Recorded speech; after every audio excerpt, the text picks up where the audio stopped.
obstacle after obstacle. And I had to figure out how to manage suffering, how to deal with it, because it'd be part of my life forever. At least that's what I thought. So in order to deal with it, I had to be able to conquer it and overcome it and deal with it and know that in this suffering, there has to be some kind of growth. With every obstacle, I look at it as friction now. Without friction, there is no growth. You have to have friction in your life to grow. So I started looking at all these different things versus the woe is me mentality. Like, oh my God, look at my life. My life's so fucked up. I come from this fucked up family. I'm being beaten. I'm being abused mentally, physically. I started looking at it as the perfect trial ground. So I had to flip it upside down and say, okay, I'm suffering tremendously, mentally. Use this to your advantage versus your disadvantage. So that's what I did. Versus looking at it as like, oh my God, woe is me, I'm never gonna get out of here. I looked at it as, okay, hang on a second.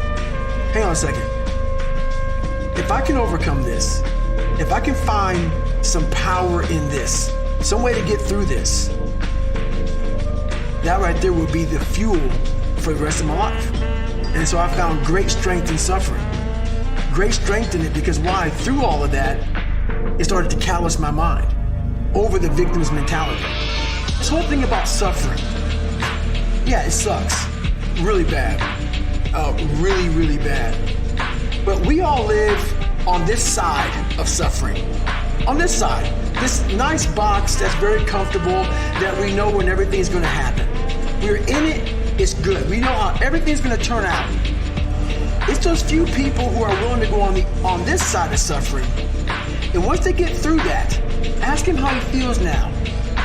His mind, how far he grew. In that short period of time, he grew so much more than a normal person because he was willing to go outside himself.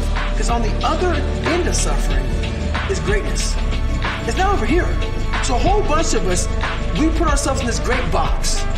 And in that box, there's no suffering in it. So what we do is we shelter ourselves from greatness. So for me, for instance, I was 300 damn pounds at one time in my life. Sprayed for cockroaches, made $1,000 a month. I was living in that box. I would sometimes look over the box and I saw hell, suffering, storms, avalanches, tornadoes. I don't want to go over there, but I knew if I could get through that shit mentally, on the other side was a 185-pound person who's a Navy SEAL, went through Ranger School. Only person to do this, only person to do that, only person to do this. But that's through all of that shit. All that shit I have to go through. So you peek over the box and you go back in and say, oh, I'm okay being 300 pounds, making $1,000 a month. I'm okay over here. And on the other side is where you really start your journey. People think they start their journey because they're born. No, there's a lot of people in graves who have lived 100 years and have never started their real journey. Your real journey starts when you go outside that box and you start climbing mountains.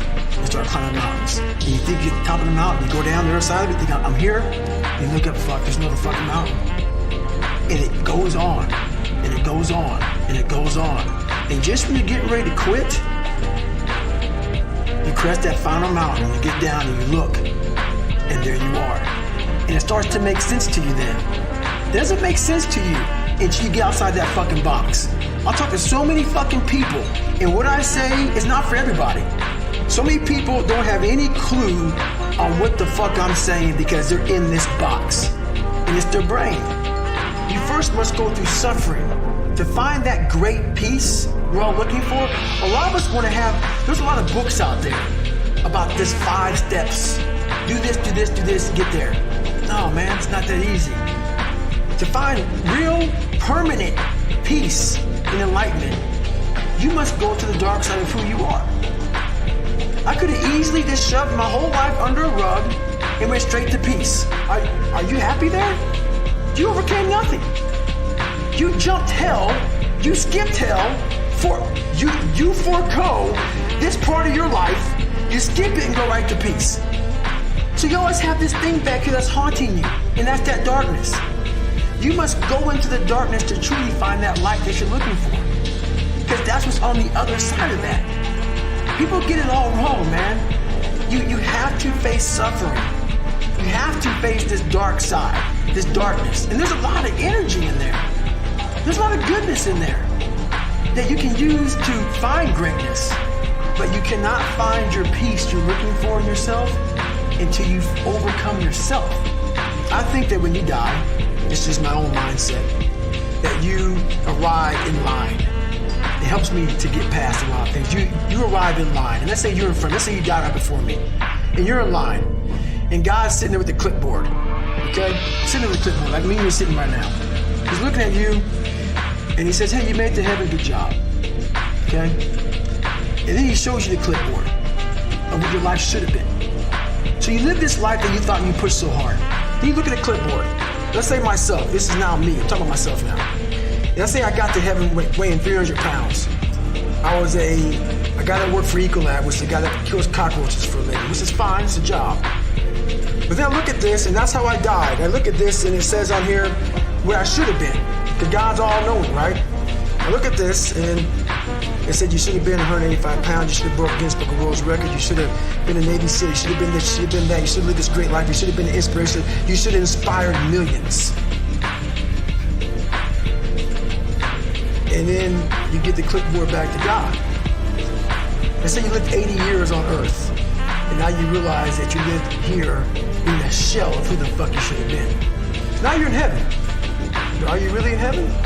Because now you see how much you fucking left down there on earth. The root cause of the quitter isn't that you can't do 100 fucking push-ups. You can train anybody to do that. The root cause of the quitter is when you get in hell, you can't process it. It's too much to process. Because your mind starts going back to the real reality of like, I'm not ready, I'm not good enough. It's not trained. So I started training this, realizing that the only thing that makes me quit is not the muscle fatigue, it's the mental fatigue that makes me quit everything in life. So I became a practitioner of the mind. The mind's a very powerful thing. It has a tactical advantage over you all the time. It knows your fears, right. It knows your insecurities, it knows where you don't want to go. So it will guide you away from that.